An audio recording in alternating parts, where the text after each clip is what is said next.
Hi there. Thank you very much for playing the Beginner's Guide.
Hi there.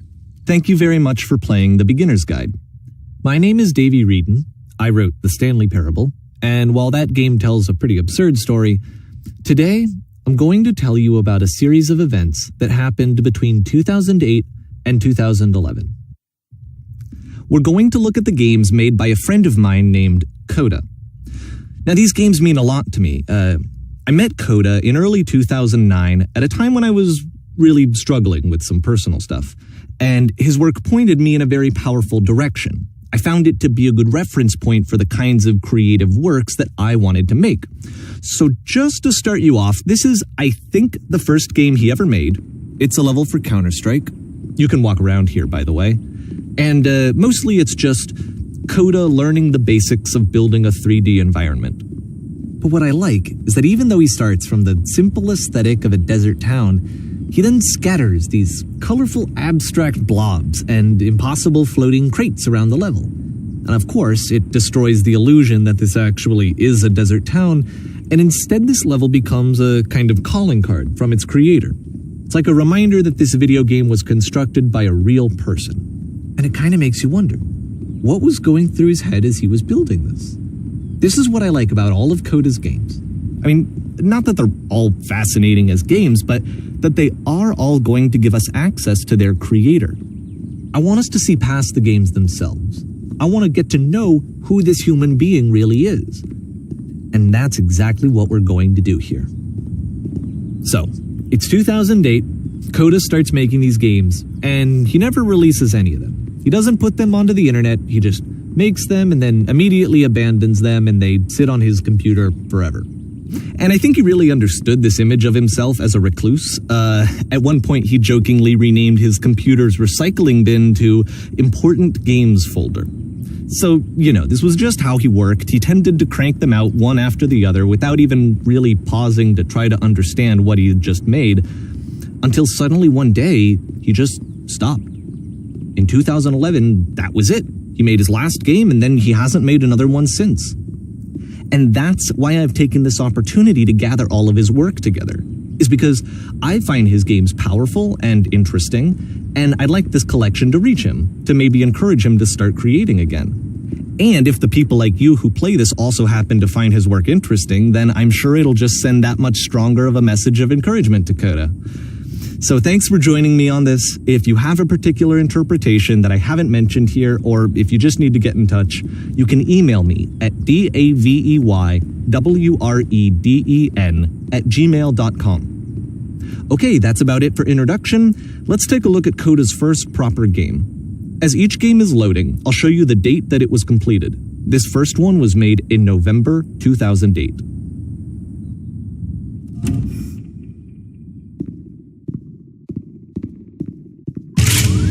Warning.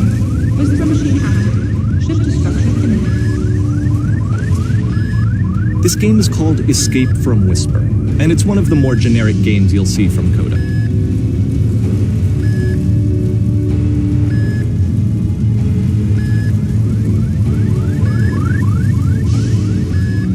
You can click to fire the gun.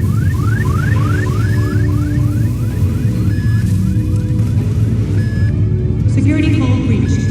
Hostile alien life form inbound. It kinda looks like this game was abandoned mid-development. For instance, you have this gun, which you'd think would indicate that there are supposed to be monsters or enemies somewhere, but then clearly there are no enemies anywhere. You can't even reload the gun when you run out of bullets. But ultimately we don't really know. Maybe Coda thought that actually it was complete the way that it is. And I think that we should talk about his games for what they are, rather than for what they're not. Enemy force neutralized. Begin ship evacuation.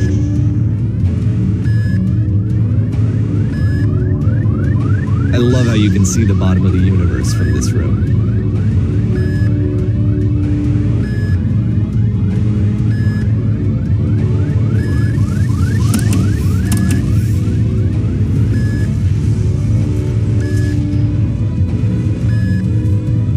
Apparently, the space station has a labyrinth on it. Sure, I don't know.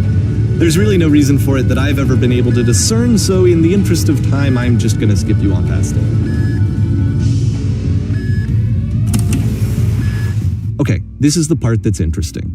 The game has this narrative about the Whisper machine and how it has to be turned off, and then you get to the engine room.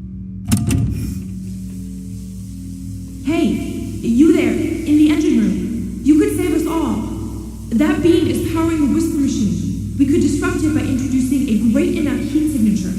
If your body could stop the beam. It's so much to ask, but for all of our lives, would you do it? Could you give yourself?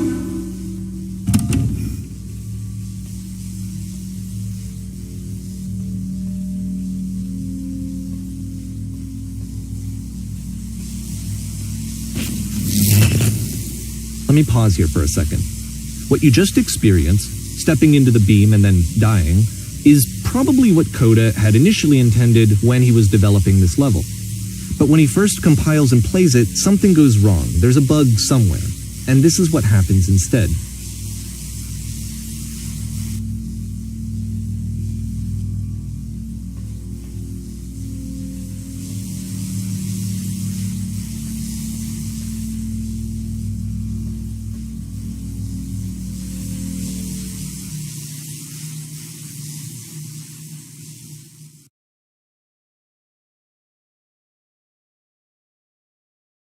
The beam causes you to start floating.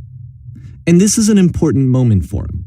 Because yes, this is technically a glitch, but Coda identifies something human about it, like how small it makes you feel in the face of this larger chaotic system. Or this floating could be the afterlife, a peaceful place, juxtaposed against all of the hysteria that you've just had to traverse. I don't even know. I have no idea what he was thinking, but what's clear is that after making this, something lodges itself in his brain. He wants to do more of these really weird and experimental designs. So he stops work on this and moves on to a stream of tiny little games that go in all sorts of directions. Let's go ahead and take a look at the first game he made after leaving this one behind.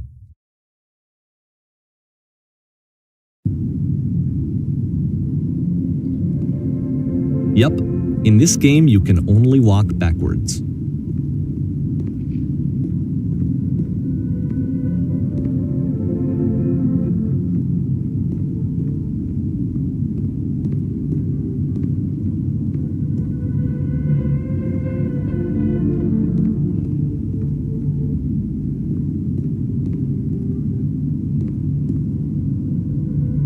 So it's a short and relatively minimalist experiment combining motion and narrative. It is less advanced than the previous game, but actually it seems to be more focused, more complete. Coda is trying to give it a unique voice rather than simply basing it on a pre-existing trope.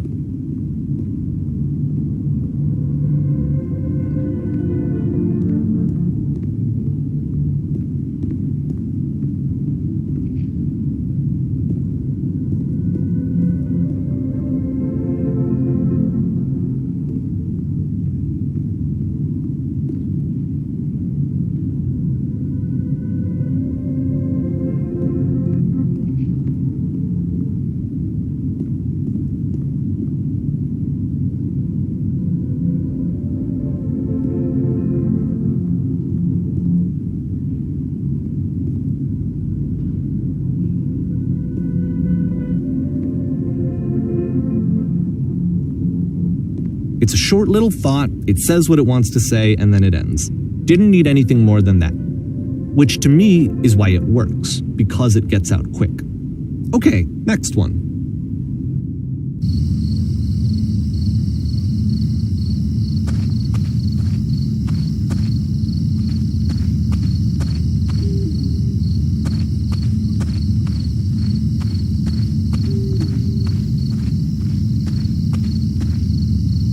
And that's it.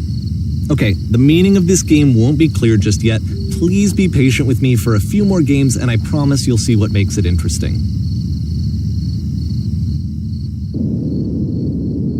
Oftentimes, Coda would put bizarre titles like this one at the start of his games. I wish I'd known him at the time that he was making these early games. He would really only talk to me about his work as he was making it. Once he stopped work on a game, that was it. It was dead to him. And I don't agree with that at all, but what are you gonna do?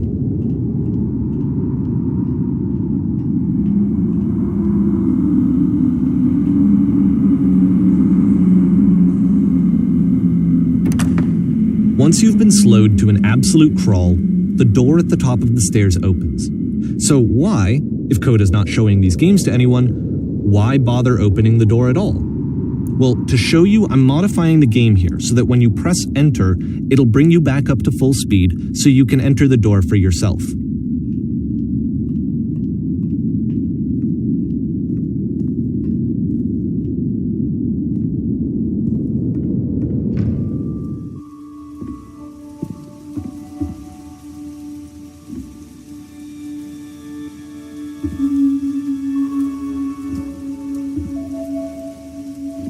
A room that's warm and nice and filled with little ideas for games.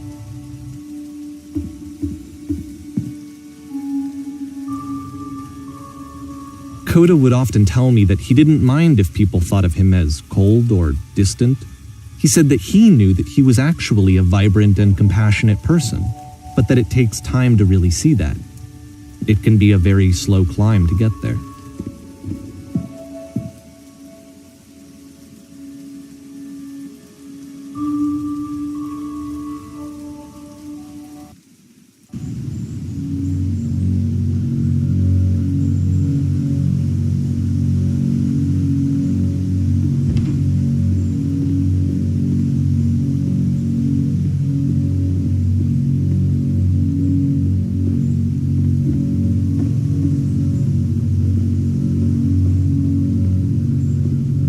Well, this is new for Coda. It's an actual puzzle. Go ahead and see if you can solve it.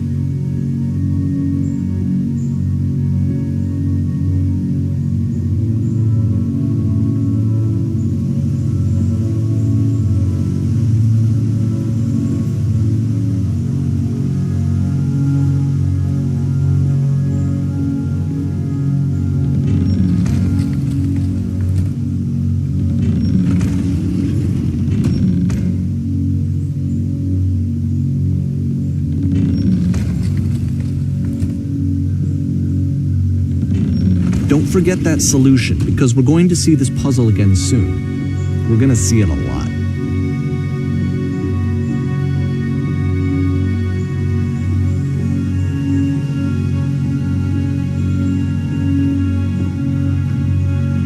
So that seems to be it, right? You walk down a corridor, you solve a puzzle, you get to the end. Simple enough. All right, now I'm going to modify the game again so that when you press enter, it'll remove all of the walls from this room.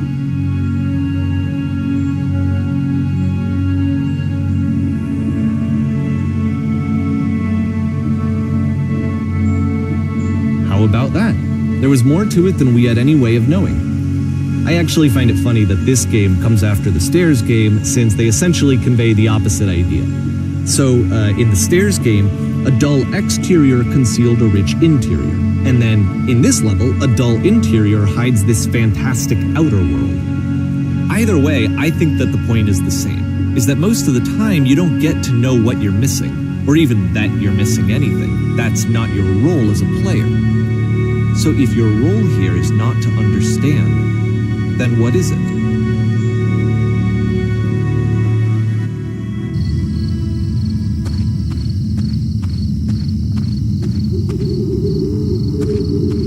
Aha! So this, combined with the entering game from earlier, tells us that Coda believes his games are connected somehow. It could even be that the Stairs game and the puzzle game are literally connected in between this and the entering game. There's a bigger picture that all of his games are meant to play a role in, some larger meaning that we won't be able to grasp until we've seen all of them. And once we have, we can step back and start to understand what exactly that bigger picture is.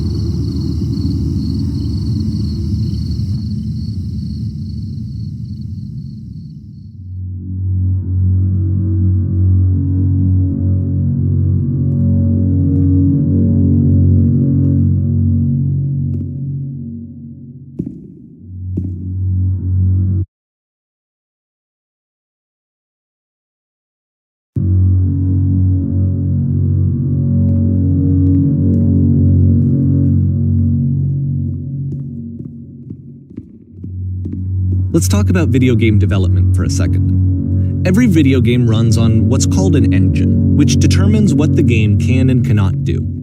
So in other words, the engine is a set of tools for game development. To make all of these games, Coda is using an engine called Source. Like all engines, Source has certain things that it does well, and it has certain things that it does poorly. One of the things that it does very well is boxy linear corridors. That's why so many of Coda's games are set in these large, flat, empty rooms, is just because he's working with what the engine does well. The tools available to the creator shape what kinds of creative work they're going to end up making. You might consider paying attention to the architecture in Coda's games to notice how they seem to stem from an engine that's very good at producing linear, boxy corridors.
This prison, funny enough, in Coda's original design, the doors stayed shut for a full hour before letting you go. If you don't mind, I think we're gonna skip that.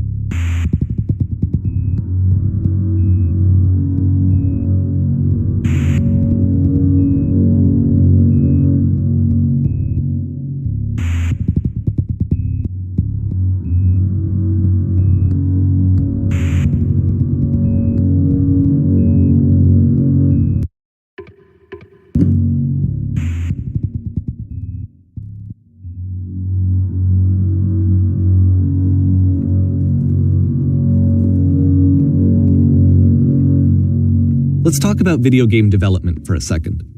Every video game runs on what's called an engine, which determines what the game can and cannot do. So in other words, the engine is a set of tools for game development. To make all of these games, Coda is using an engine called Source. Like all engines, Source has certain things that it does well, and it has certain things that it does poorly. One of the things that it does very well is boxy linear corridors. That's why so many of Coda's games are set in these large, flat, empty rooms, is just because he's working with what the engine does well. The tools available to the creator shape what kinds of creative work they're going to end up making. You might consider paying attention to the architecture in Coda's games to notice how they seem to stem from an engine that's very good at producing linear, boxy corridors.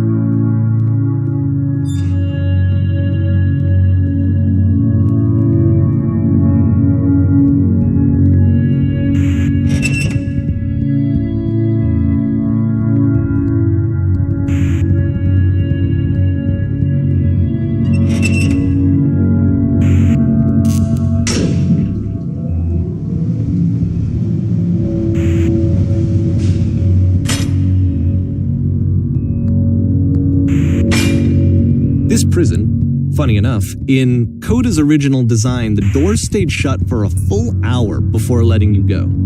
If you don't mind, I think we're gonna skip that. This is something that he and I used to argue about a lot. You know, whether a game ought to actually be playable, whether it means anything if no one can get through it. And I would always defend that, you know, all this work goes into the game, why not make it playable and accessible? And so we just got into heated arguments over it, and there was one time that after one of these conversations, he went home, and a day or two later, he sent me a zip file entitled Playable Games that was full of hundreds of individual games, each of which was just an empty box that you walked around in and nothing else. Believe me, I played every single one of those just to find out if there was like a gag hidden somewhere. There wasn't.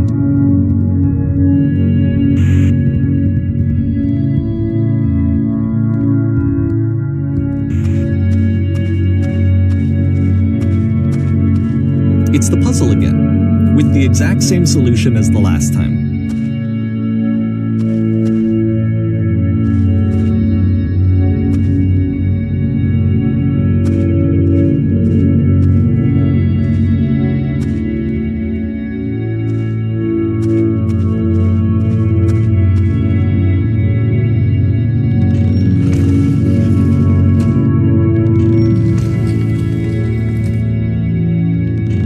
There's still no clear indication of what makes this puzzle so special that Coda is going to return to it over and over.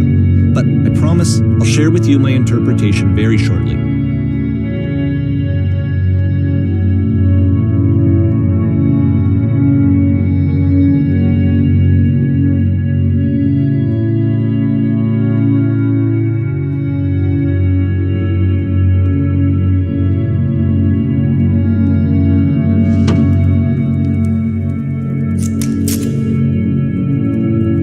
Here, Coda begins using a kind of dialogue system that he fashioned out of the engine's chat capabilities. Use the 1, 2, 3 buttons on your keyboard to respond.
So we make one last descent down to the final floor of the level.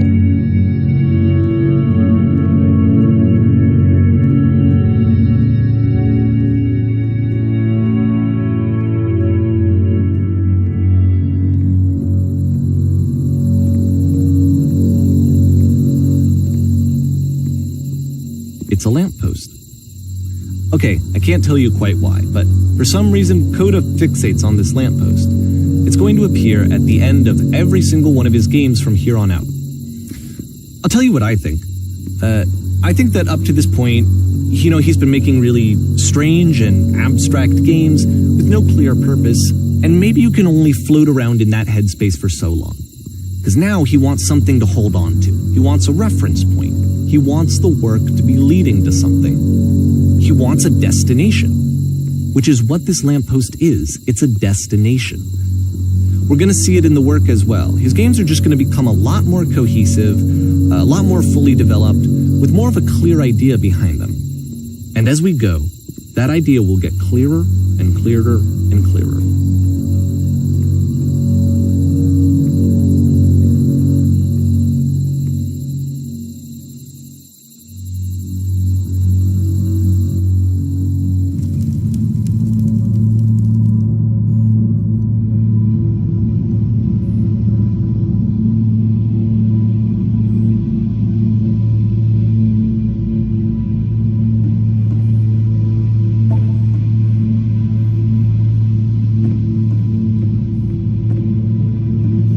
So first off, I'm sure you can deduce this, but this game is not connected to the internet. All of the notes that you're going to see have been written by Coda. This was actually the first game of his that I ever played. This was shortly after I met him at a weekend game jam in Sacramento, where I grew up. I saw him working on this very level, and it was just so different from anything that anyone else was doing. So right away I was like, I have to be friends with this person. In retrospect, I think I was probably a bit too pushy, trying to get his attention. I was over-enthusiastic. But he was very gracious about it and very patient with me. And I cooled off eventually.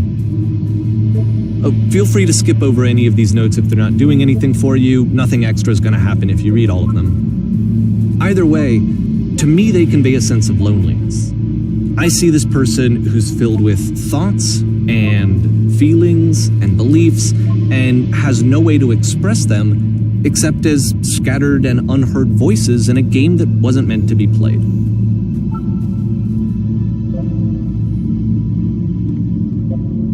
But it's ironic, isn't it, that in playing this game and seeing how alone Coda often felt, that we get to know him better and actually kind of connect with him. And I have to be honest with you, this idea is really seductive to me. That I could just play someone's game and see the voices in their head and get to know them better and have to do less of the messy in-person socializing. I could just get to know you through your work. I think this is why I always liked Coda's games so much, is because it felt like they let me have that connection. I felt as though he was inviting me personally into his world. And then I feel less lonely too.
At the end of this level, we're going to see the puzzle again.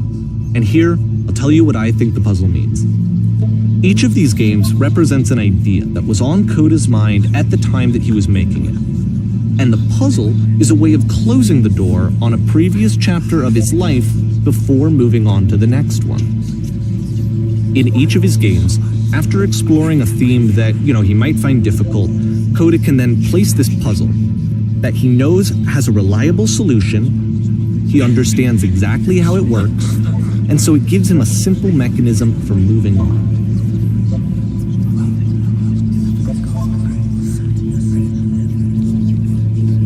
And because there's this dark area between the doors, a space between spaces, before you move on, you get to pause.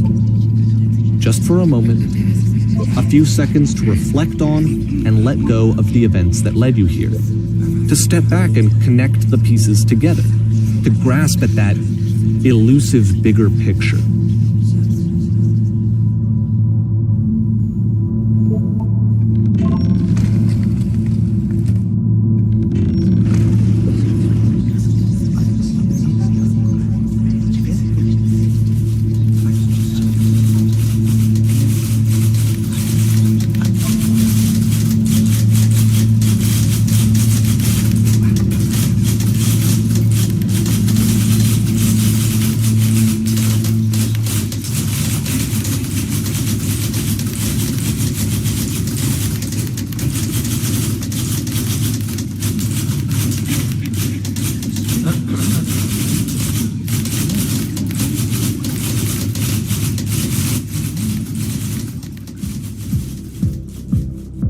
Okay, this one is tough.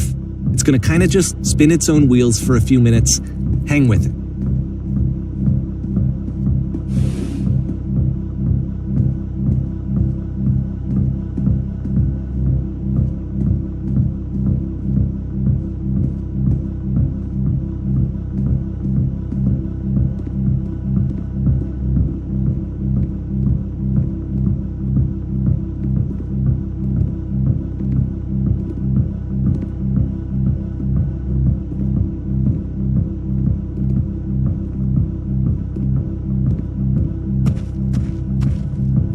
See, this is it, the whole game, and there's nothing that's particularly interesting about it. You just walk to the end of a hallway. Except, for some reason, Coda gets really fixated on this prison that has all of this modern furniture. And I don't know why, but he decides he needs to revisit this prison. He's gonna start over, use the same assets, turn it into something else. Okay, cool, here's version 2.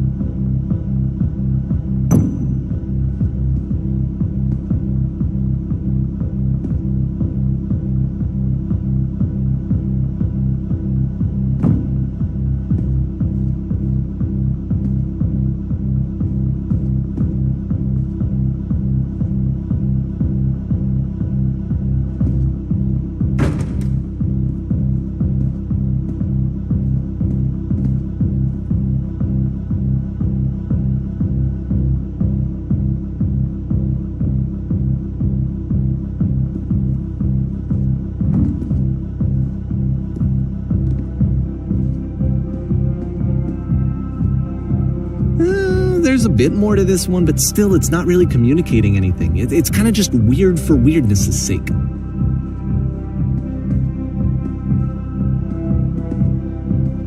So okay, he throws it out and starts over. This time he comes at the prison idea from a different direction.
course, now the table is gone and you can't begin the chain of events to escape.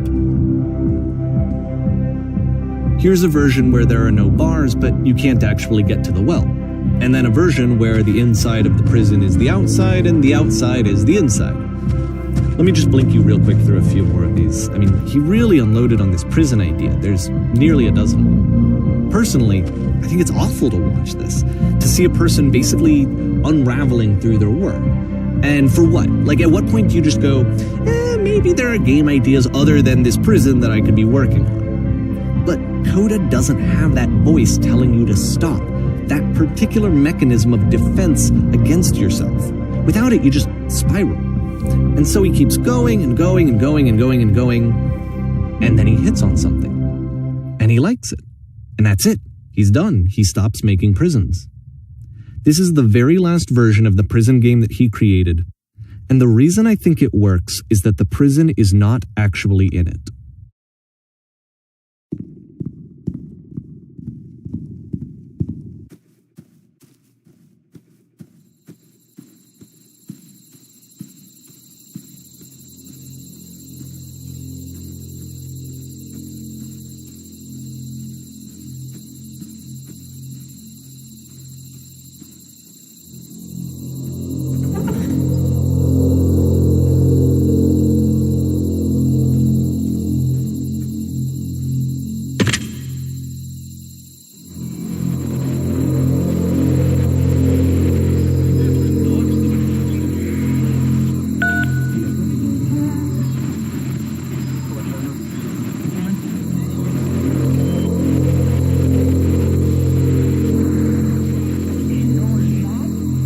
It's a conversation. And so this is what Coda wants, is to be able to talk to someone, to share what's on his mind, and to get some good advice from someone who knows. But the irony is that even in this scenario, you're still talking to yourself. You know, all of these games so far are Coda talking to himself.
I can see why he considers this a fitting conclusion to the prison games. After all of the obsession and frustration, just to be told by someone you can trust that things are going to be okay. Wouldn't that be nice?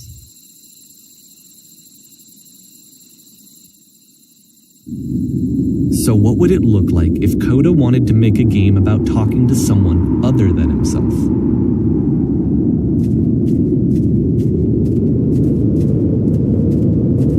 To me, this environment is meant to represent Coda's puzzle, with the two doors on either side and a dark transitional space between.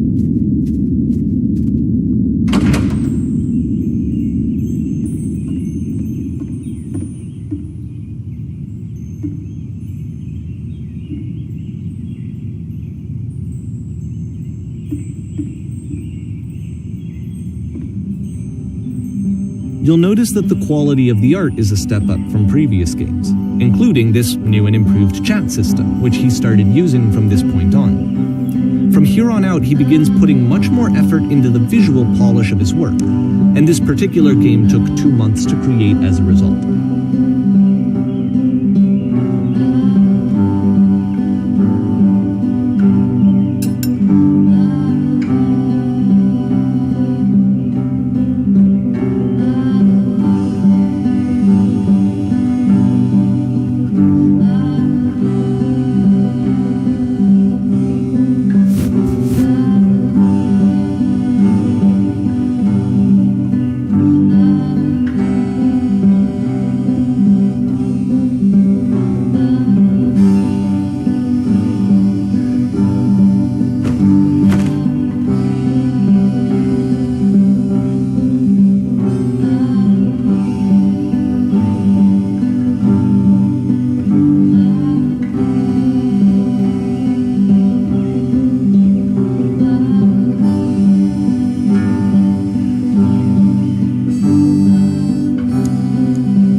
After the intense set of prison games, this house cleaning level almost feels like cleansing. It's the moment after a particularly difficult or traumatic experience where you just need to let it sit and digest inside of you, and eventually cohere into something meaningful.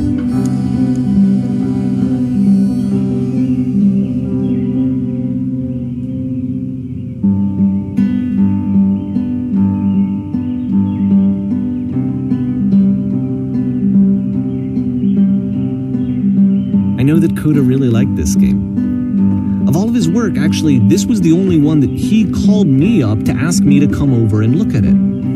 This was during a period of a few months where he was like grossly happy all the time, just walked around with a constant smile on his face.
I'm glad he made this. I'm glad he found some peace.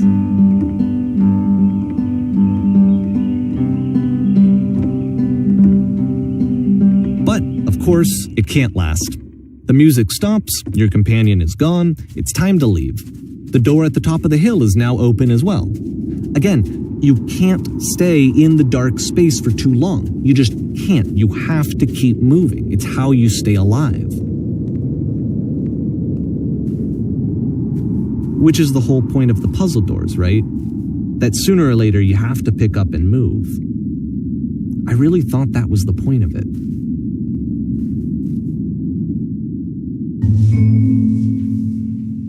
This one gets a bit goofy.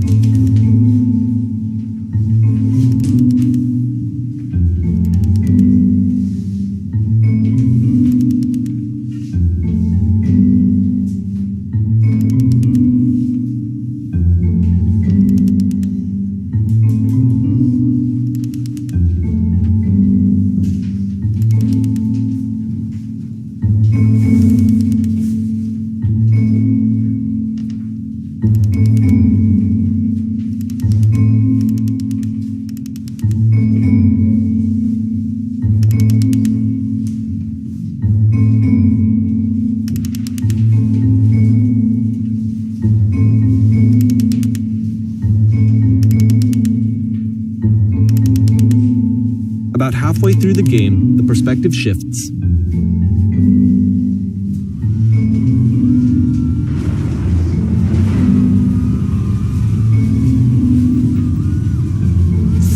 And you play as the teacher. And suddenly, you discover that your teacher is just as bigoted and afraid as you are. Oh, and also you can move around the classroom now.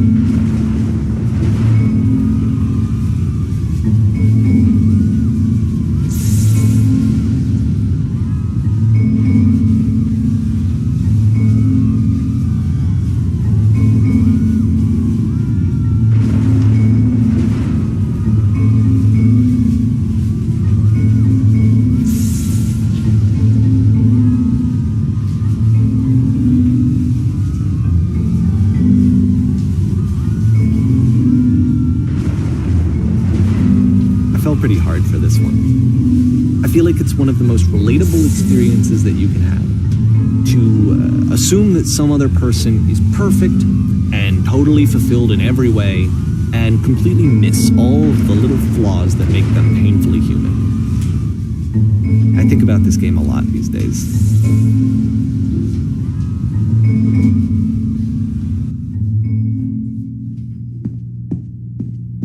This one took a lot longer than all the others for Coda to make. It was 4 months between this and the last one. That's twice as long as it took him to make any other game before this, and it's not like it's particularly complex, so I remember I found that a little strange at the time.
The game ends with this eerie premonition of what's going to happen next in Coda's life.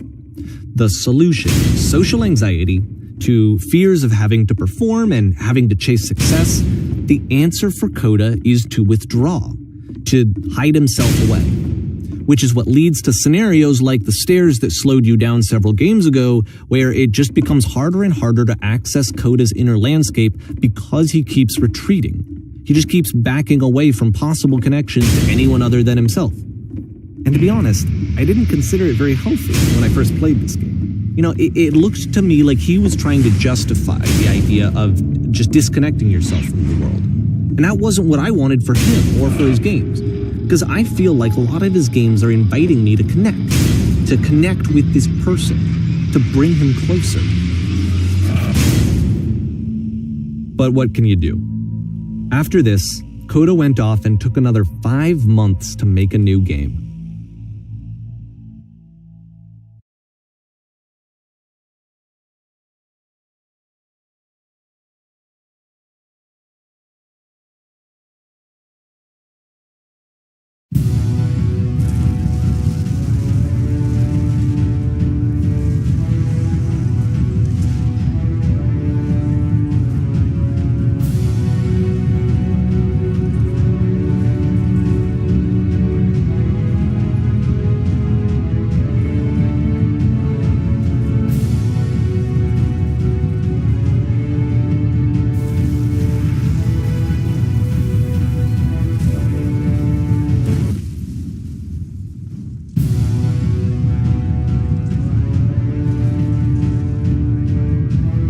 You should probably open your eyes if you haven't already. It's pretty much impossible to solve otherwise.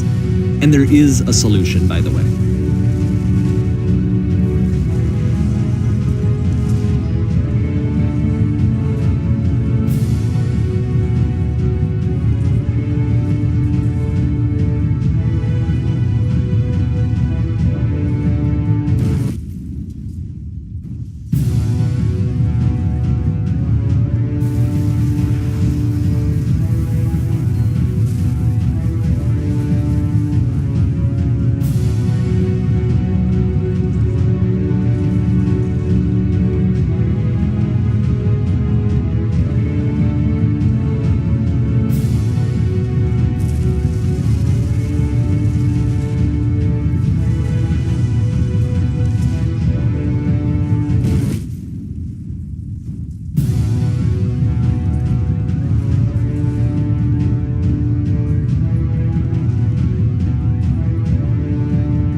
Like I said, I was getting concerned. First off, he's never been this explicit in his work about exactly what he's thinking. So where's that coming from? But then even weirder, his work has potentially stopped being an outlet for him. Not like he's having trouble iterating on ideas, but he literally just can't think of new ideas anymore. And in person, he was being a lot more distant than usual. Like, you know how sometimes a person will just deflect anything that you say in order to keep themselves disconnected all the time? It was that kind of thing. Here was the point in my relationship with Coda where I really started to wonder if he needed my help in some way.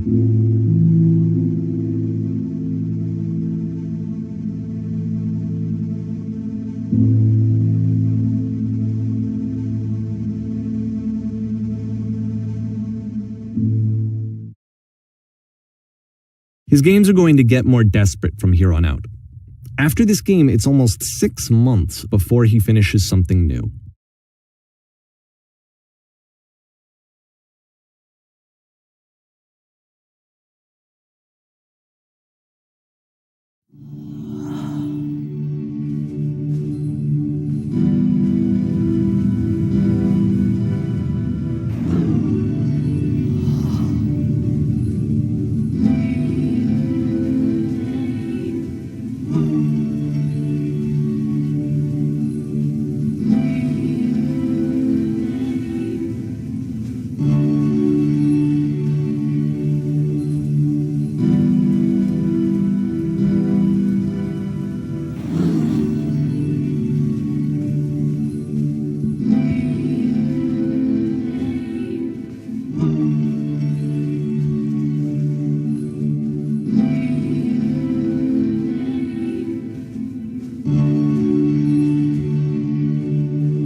If the last game featured Coda talking explicitly about his creative frustrations, this one turns it up to 11. Now, put yourself in my shoes playing this.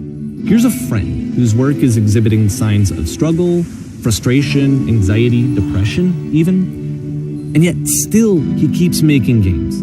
He keeps throwing himself into the grinder even when he clearly doesn't have the energy for it anymore. Why? What is it for?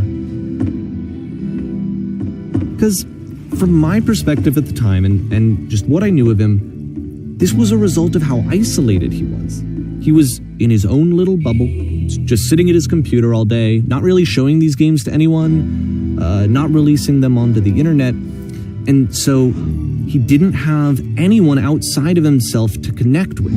He had no outlet to ground himself on.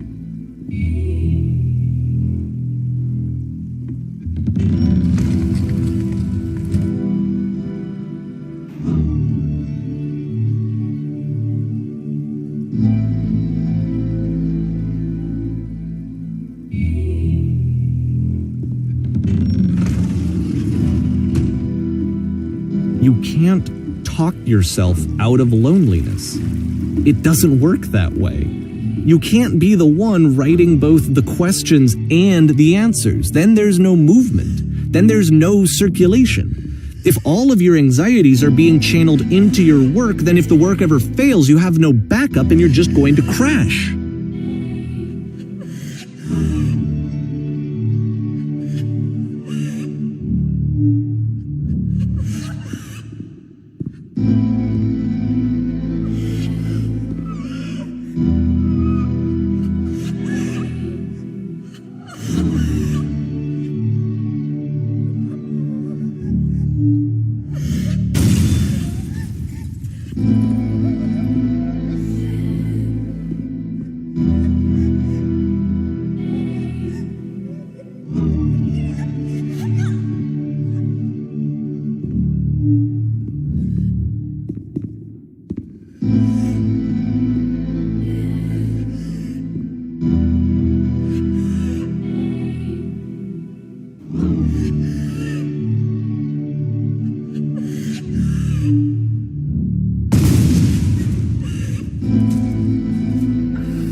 Seeing this game at the time that he made it, it looked really unhealthy to me.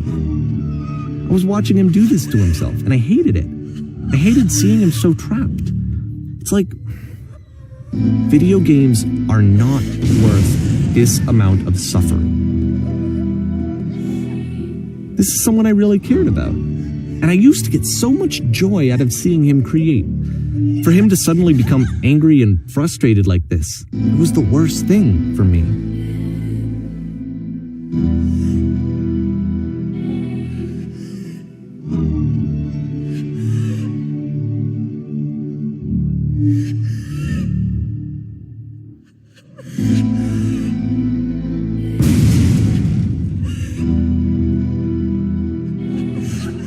I don't know. This is what I felt at the time. I don't know how else to explain it. I wanted it to stop more than anything. I never felt so rotten. I needed more than I had ever needed anything for this to stop.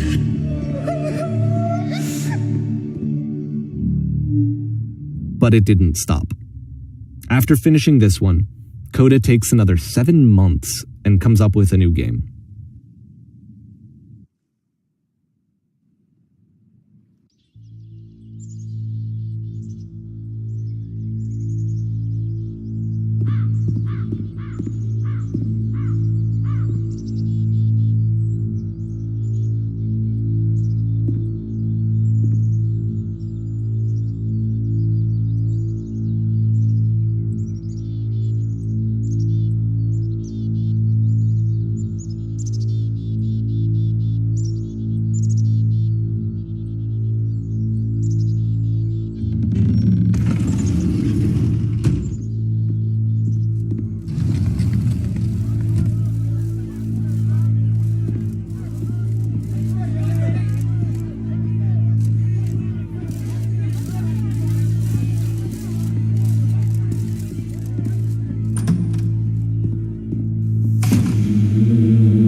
And of course, it's the machine.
Remember, you can click to fire the gun.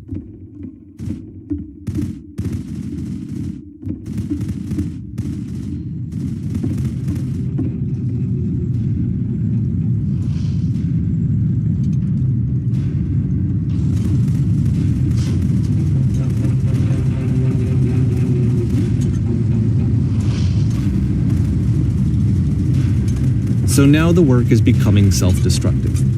And I'll tell you, at the time that I first played this game, shortly after he made it, here's what I'm thinking to myself. I'm thinking that Code is stuck in his own head, and that it's having a very negative effect on him, and that all he needs to do is just start showing his work to people, to get some actual feedback on his games. It might get him out of isolation. And so, as I'm thinking this, I realize that I could be the one to initiate it. Because it would never occur to Coda to start actively soliciting feedback, so what if I did it for him? If he could see the difference it would make to have more actual conversations with other human beings, would that bring him out of his mental spiral? Would it give him confidence in himself? Would it bring meaning back into his work?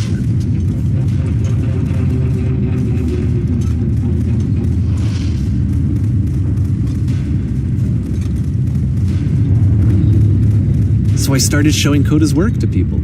I took this one, and the islands which you just played, the theater, the notes, the house cleaning game, and some of the prison escape games. I brought them to people that I knew and trusted. I asked their opinions. And the great part is that they really loved his games.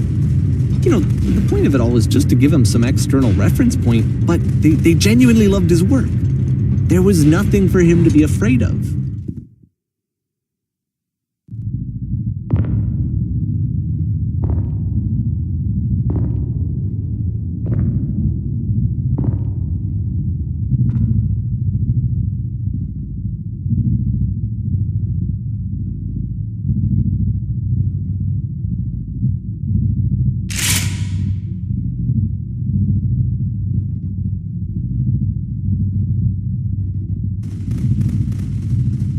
can you see why I felt like this was the right thing to do? Because it's the thing that I always feel like I need, to be told that my work is good, that I am good. When someone really connects with a thing that I've made, when they see themselves purely in my work, there's nothing that feels better. And I got to give that very same feeling to my friend. I did something, I really felt like I'd done something good, like I was a good person. I felt like there was a friend who was in trouble and was unhappy and maybe didn't like themselves, and I could fix it. If I could give him this gift, maybe I could fix the problem. When they told me how much they enjoyed his games, it was the best feeling. It was the absolute best feeling. It made me feel so happy, so beautifully, beautifully happy.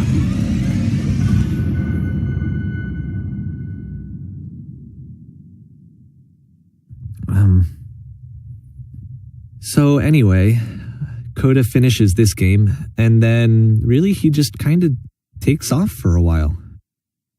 So this is June of 2011, and I didn't hear anything from him for several weeks, I guess. And so out of nowhere, one day I get an email, and it's got a private link to a new game of Coda's. This one is called The Tower, and to my knowledge, it's the last game that Coda ever made. So let's take a look.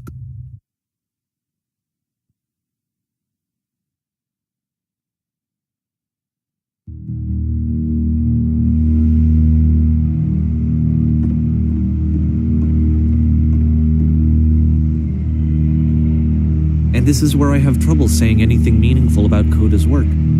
Because more than anything else, The Tower just feels distant. It feels like it's trying to distance itself from the world. It's a very cold game.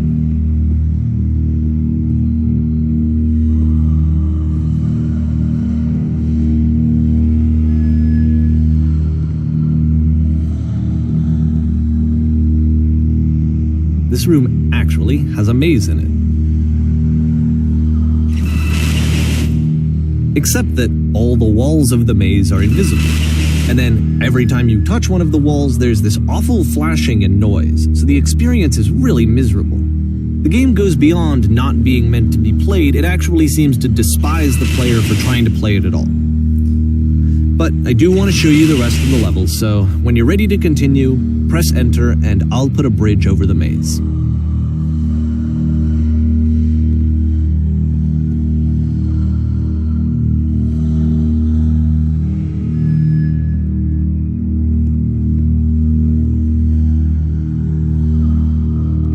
And to be fair, it's not like this is the first game that's needed some modification to be playable. Like the house cleaning game. You know, that one used to actually loop the cleaning chores and you just cleaned a house forever. I had to cut it off so that you could exit the house and the game would actually end. But that game had an idea that it was actually trying to communicate. What's the deeper idea behind the invisible maze?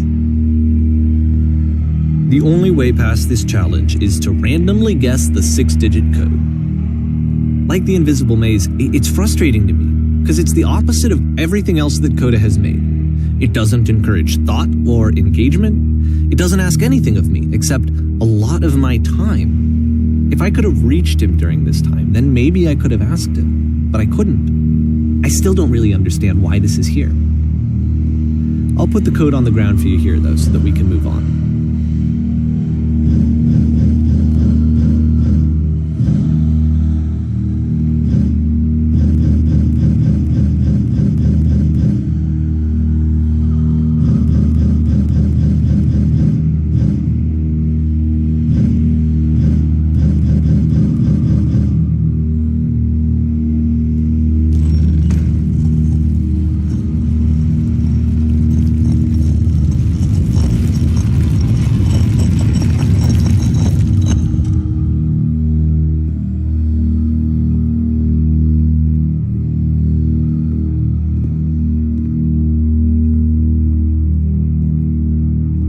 The switch to open this door is actually on the other side of the door, meaning that it's literally impossible to solve from this side. So even if you somehow brute forced your way through the first two challenges, and you got to this point, there's actually just no way to progress. And it's scary for me, The idea of Coda cutting himself off entirely, just saying, that's it, that's the end of the conversation, not giving me any way to fix the problem. I feel like a failure, I guess, when I can't fix the problem. But I can open this door for you, so let me do that.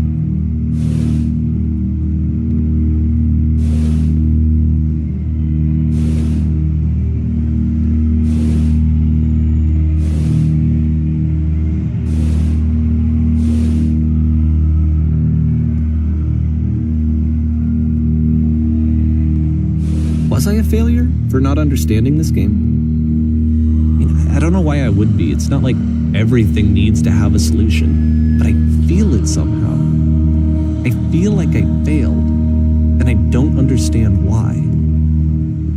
I remember, it's June of 2011. I'm playing this for the very first time, and as I'm playing, I'm thinking to myself, I don't know this person. I have no idea who this person is.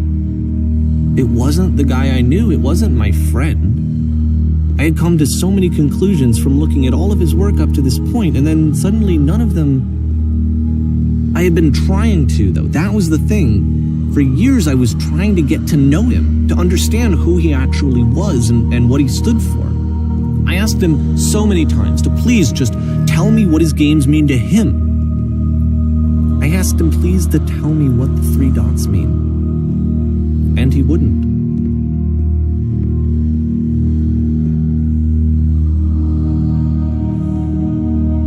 I just felt so strongly that if I could have connected with him, that if I could have somehow made his work my own, that I would finally be once and for all happy. It was that I needed to see myself in someone else. I needed to be someone other than me. But he stopped and left. And it felt somehow like I had failed.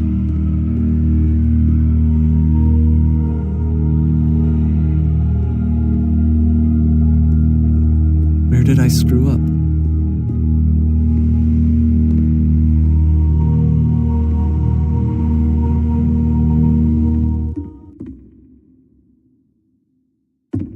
I'm the reason that you stopped making games, aren't I?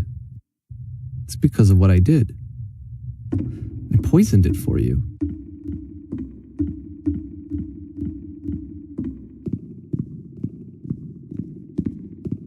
I don't think I ever told you this, but when I took your work and I was showing it to people, it actually felt...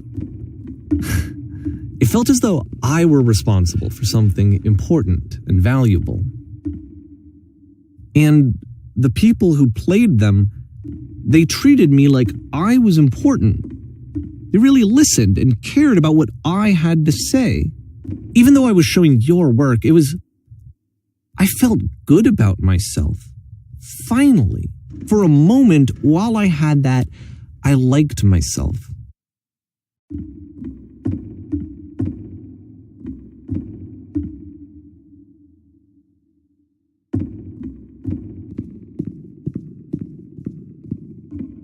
And then you stopped, and I didn't have anything left to show people. I just had to be with myself. And as soon as that happened, there was no feeling at all. Nothing. Less than nothing. What does that mean?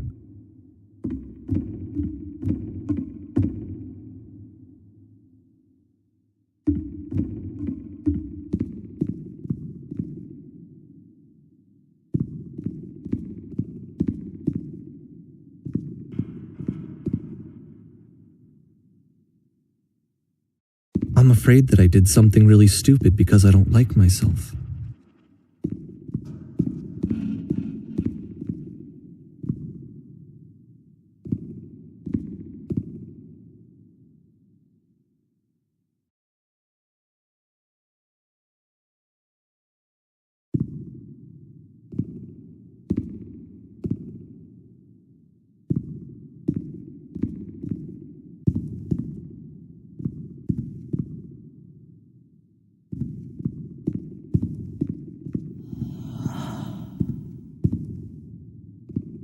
That's why I'm releasing this collection of your work, is because I haven't been able to find any other way to reach you. I've tried everything. And so a part of me has hope that if I put this compilation out into the world, and if I put my name on it, that maybe enough people will play it so that it'll find its way to you, so that I can tell you that I'm sorry. I know I screwed up.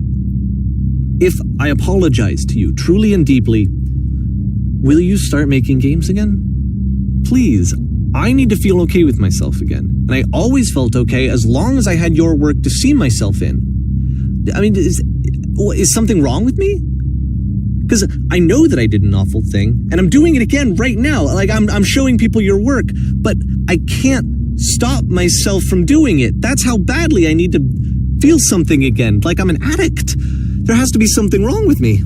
Can I apologize? What if I tell you I was wrong? Will that work? Will that fix it? I don't know. I don't think it will, but there's nothing else that I can do. Just tell me what you want. I'm sorry. I'm sorry. Please, start making games again. Please help me. Please give me some of whatever it is that makes you complete. I want whatever that wholeness is that you just summoned out of nothing and you put into your work. You were complete in some way that I never was. I want to know I want to know how to be a good person. I want to know how not to hate myself. Please. I'm fading, and all I want is to know that I'm going to be okay.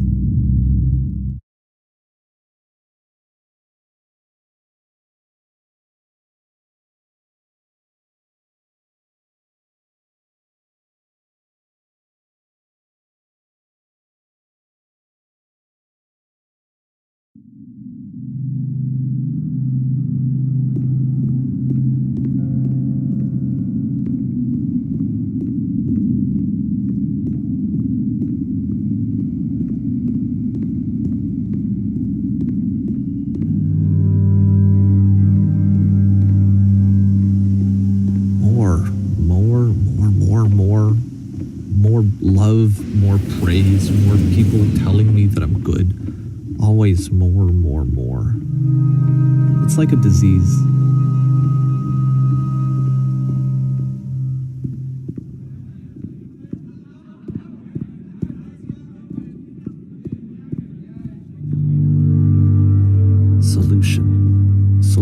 Solution.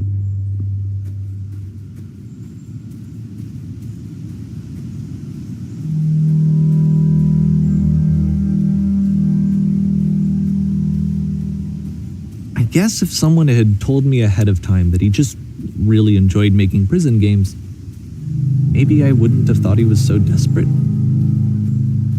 I wouldn't have told so many people that he was depressed. Maybe he just likes making prisons.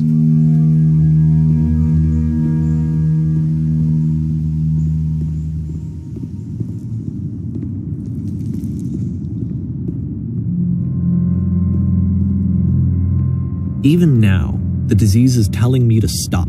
Don't show people what a shitty person you are. They'll hate you.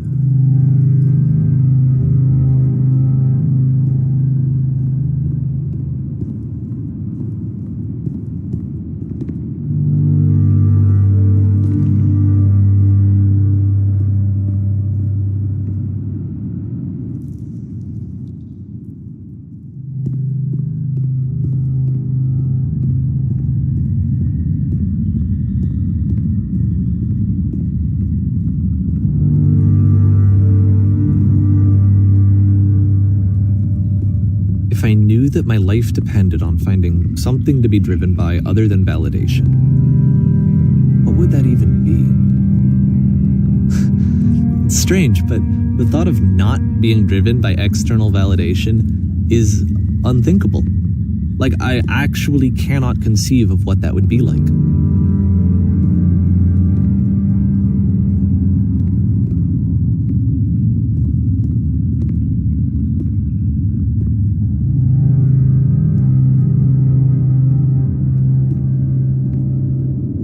What now?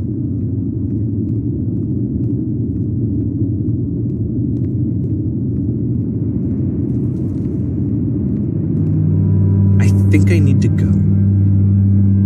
And I'm sorry, because I know that I said that I would be here and I would walk you through this, but I'm starting to feel like I have a lot of work to do.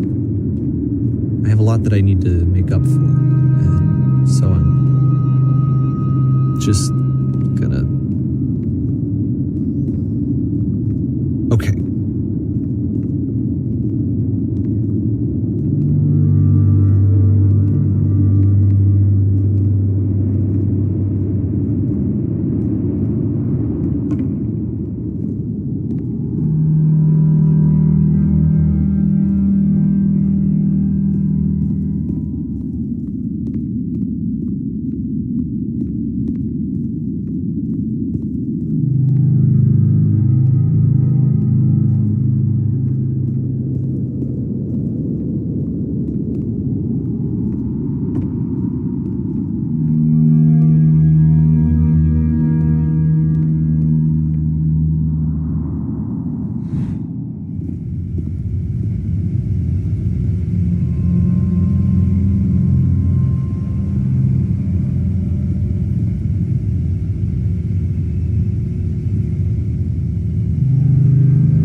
Turn back from this cave.